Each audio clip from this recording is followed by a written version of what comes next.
just had breakfast this Saturday morning at my favourite and Andrew's favourite local coffee shop. Just coffee, croissant and orange juice. I wrote a little bit, I sent some messages, I sent some pics to my brother and sister and some friends, sort of wish you were here pics.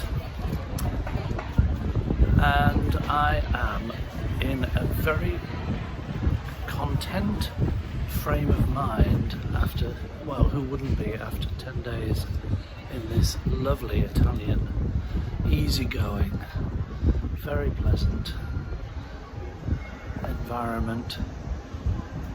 Families are very important here, the kids and the grandkids and the grandparents are all out up till midnight last night in the local square. There is something very appealing about the Italian way of life. And I have to say, when I'm on Lanzarote,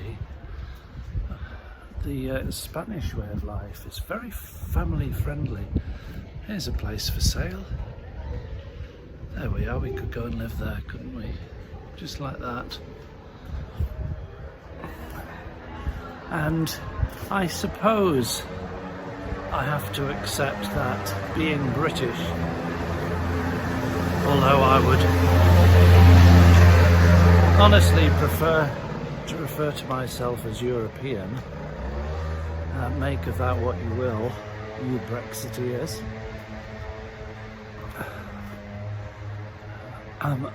Being British, I have my familiar ways.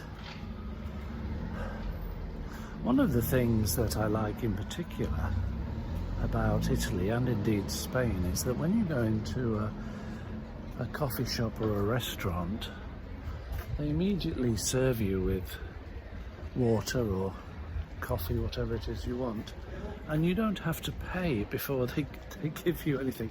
They do actually treat you as adults and as though you can be trusted to pay your bill for your breakfast at the end. It's very grown up. Why on earth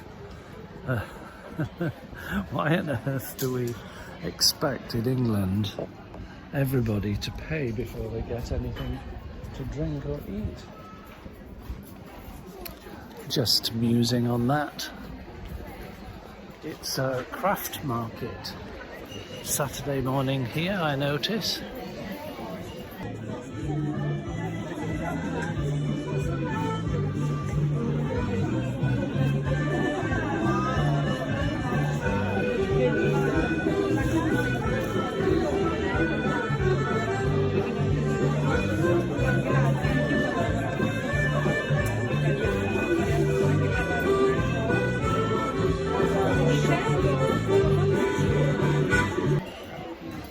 I've already bought a present for my beloved, so I'm not going to buy anything just this morning, but there's some lovely bags there.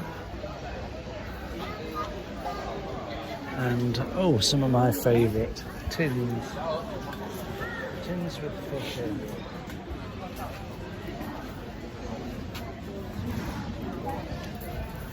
This is the main square near Andrews. Oh, lovely penknives. Quite like the look of those, but you won't get those on a plane.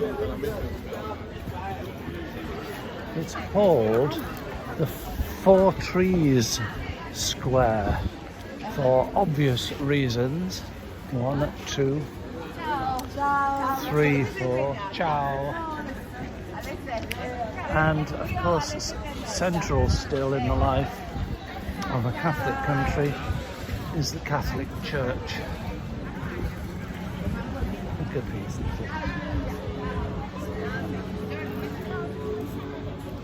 sparkly sandals.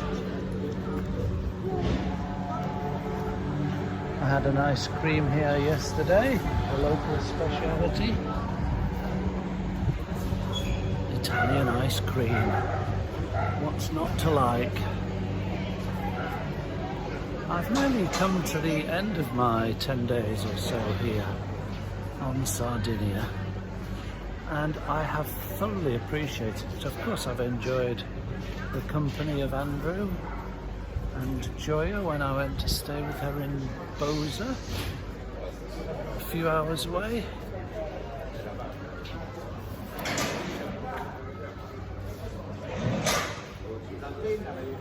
But I am definitely ready to return refreshed to the tiny house, full of conviction and after a good rest, energy to make more videos and do more writing in my tiny house.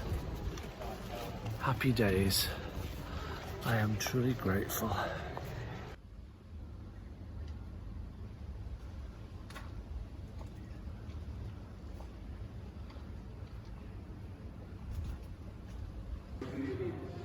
One of the things that I really appreciate about European Catholic culture is not the statues or the icons or the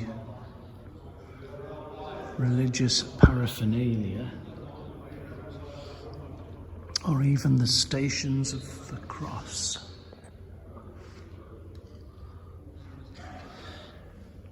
But rather the very simple fact that in both Spain and now I'm learning in Italy, the churches in the towns certainly are open all the time.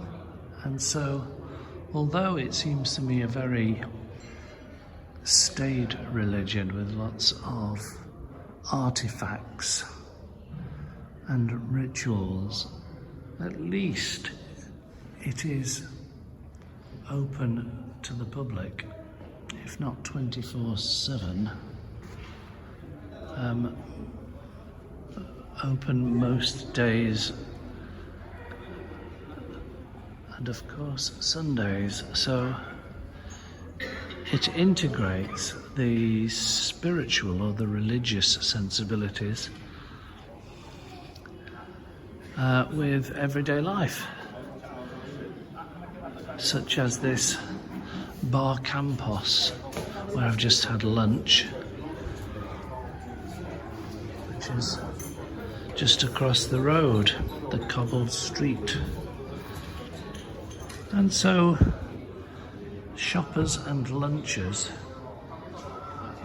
in Spain and Italy, I have discovered, probably other Catholic places as well, think nothing of coming out of the bar or the shop, coming into the chapel, but dipping their thumb in the holy water, crossing their forehead, maybe genuflecting even, saying a quick prayer, and going back for dessert or to the next shop. I like that.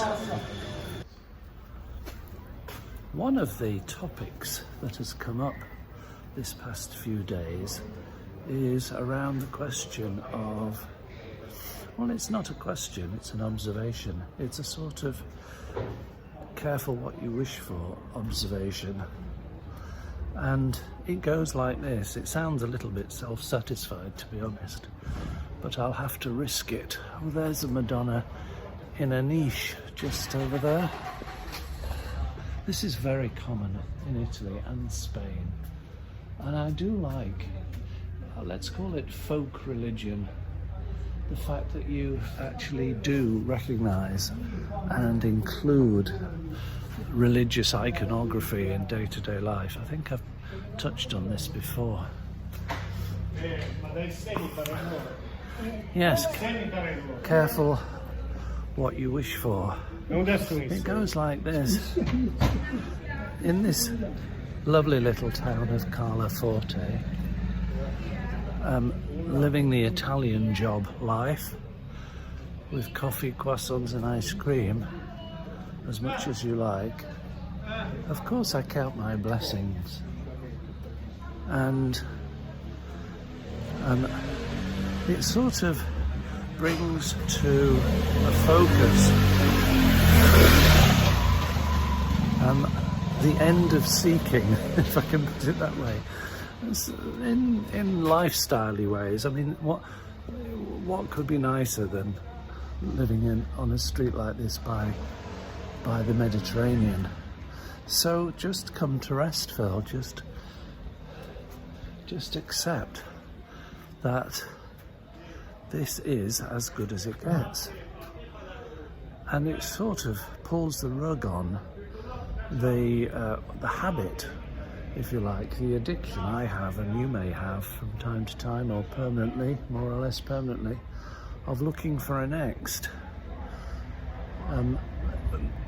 With the assumption that, of course, the next is superior in some way, either more content or more pleasant, or we're going to get run over.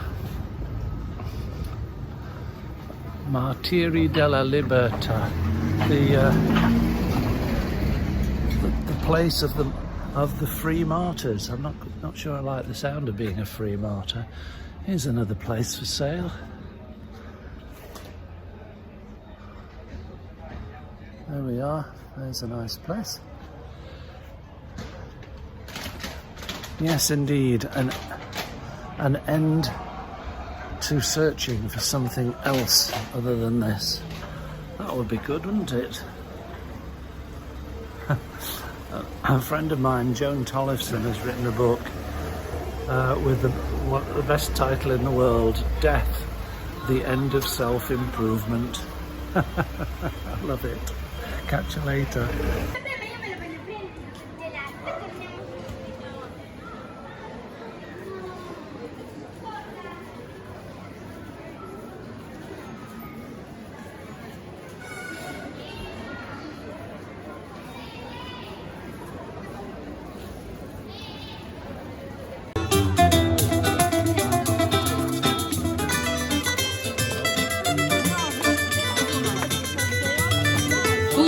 De rola, caia de cangalho, eu vim pra vender